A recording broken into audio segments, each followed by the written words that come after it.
And there are two watu wawili, moja anaitwa Adil na mwingine anaitwa Jayesh. These are the conveyors of corruption in this country. Na ndio watu wenye she and sha. Ndio wale watu ya Adani. Na hao watu wakija kuona rais, hata ukiwa deputy president kama minister, utamungoja hapo saa 5 akiongea na hiyo watu. Wakipanga hiyo mane? So Mr. President, be an honest man. Look for a mirror before you talk about corruption and look at yourself.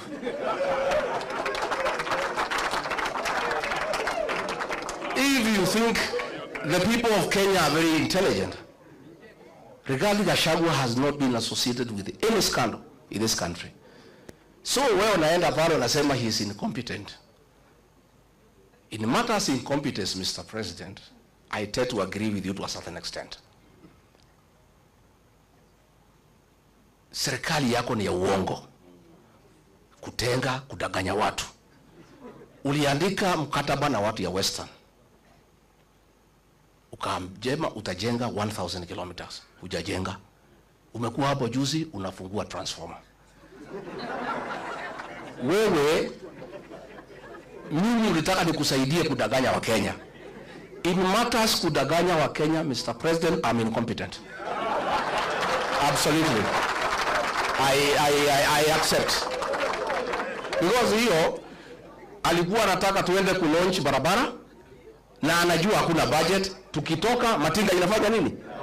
Sasa hiyo ndio kazi rais anataka nimsaidie. Ndio anasema huyu haelewi program za serikali. Sasa kwenda kupeleka matinga ukijua hakuna kazi inafanywa, hiyo ni program ya serikali. He was telling me to go and defend Adani. Tulikuwa na Eugene Wamalwa, huyu mheshimiwa, na Onyonga kwa mazishi Kitale. Huyu Onyonga akaamuka, akalima serikali mambo ya Adani, na mimi nakaa tu pale. I don't want to nod because I'm still in office. That Adani thing is the worst form of corruption in this country. So mimi nilipoamuka, I never responded. So one of the PAs ya mkubwa akanipigia simu. Mtu yuko huko, mtu ya 36. Wewe ni deputy president ya saa ngapi? Maana ya deputy president, you speak last. Dio ile maneno yote iko baya ya serikali ukanu. Kwa nini huyo Nyonga alilima serikali mambo ya Adani and you are not defending? Nikamwambia I cannot answer you. Tell your boss to call me. So president amenifikia, nimemwambia mimi siwezi. That thing is corruption. I cannot defend it, Mr. President. I cannot. That is why he is saying I was not defending government programs. Sasa corruption, is it a government program? So wanasema ati I'm incompetent. Hii mtu hakuna kitu anaelewa. Sasa kama serikali ni wizi tupu, sasa what is there to defend? Walinipeleka Senate ati nimekataa watu watolewe Nairobi River. Walinishitaki nimekataa watu wafukuzwe Marigiti Market. Those are things I could not do. Ukiangalia hii maneno ya affordable housing, it is the worst fraud against the people of Kenya. And it's good today I tell the country. And those are things he was telling me to go to TV to defend. I told him I will not. Mimi pia nikichwa ngumu. That housing, initially we believed in the president. That ni ya kuleta ajira, nini, maneno kizungu mingi, we looked okay. Until it came to my attention, it has nothing to do with housing. Ni biashara. Ya kwamba PS wa housing. Ukitaka kujenga affordable housing, you must go and sign a subcontract na kampuni ile tauza simiti na chuma na mabati. Na hiyo kampuni watu wale wakubwa zaidi Kenya wako ndani ya wapi? So this housing levy inatolewa kwa watu ya Kenya is to make sure these houses are going on. Ndio hao wauze simiti, wauze chuma, wauze mabati. That is what the president is accusing me of not understanding and being incompetent. Sasa mimi nauliza, na mimi nataka niseme, I want to assure the people of Kenya, this team I see here, and when I listen to the people of Kenya, because I listen a lot,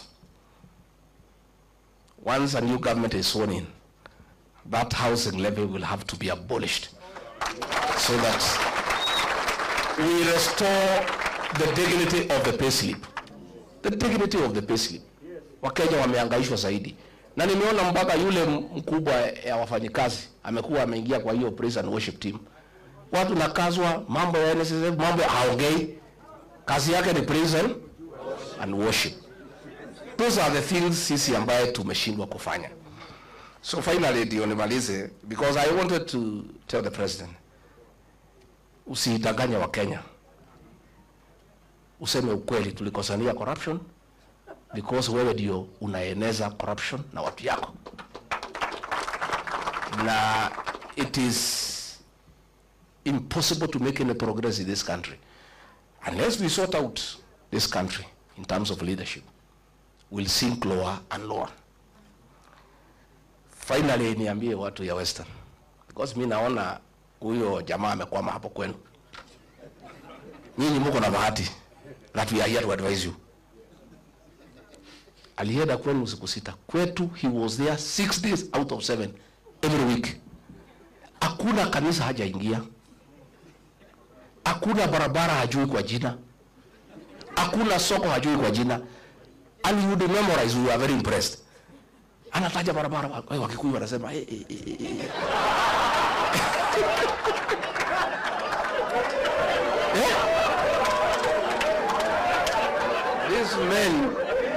These men called a community that has pride, a community that's hardworking, that is rich. Hii mtu anaitwa Faruk. Hii mtu ni mtu ingine ya maana sana. Na unajua watu wanasikiaga Faruk. Wanafikiria ni mtu utaenda upate ako na ofisi floor moja pale kwa rais wetu. Mimi naona ofisi ya Faruk hata ni ile ya rais wetu wa Kenya. Kwa sababu huwezi fikia rais Faruk akisema no. Hata huyu deputy rais na rafiki yangu kufikia yeye Faruk lazima aseme yes. Na juu nimesikia sasa mnaitaka hapa kwa boma yake ati anatoa sukari gunia moja. Sipa hiyo wakati alikuwa mtu ya mkono ya deputy president. Sasa Faruk si ni mtu ya mkono ya rais. Akiwa deputy president, mtu ya mkono ya deputy president. Si alikuwa anatoa gunia moja ya sukari. Sasa akiwa mtu ya mkono ya rais, si atoe gunia moja ya sukari na gunia moja ya mahidi. Na ongeze moja ya uga ya ngano. Faruk, umenyorea togo ikarania amani.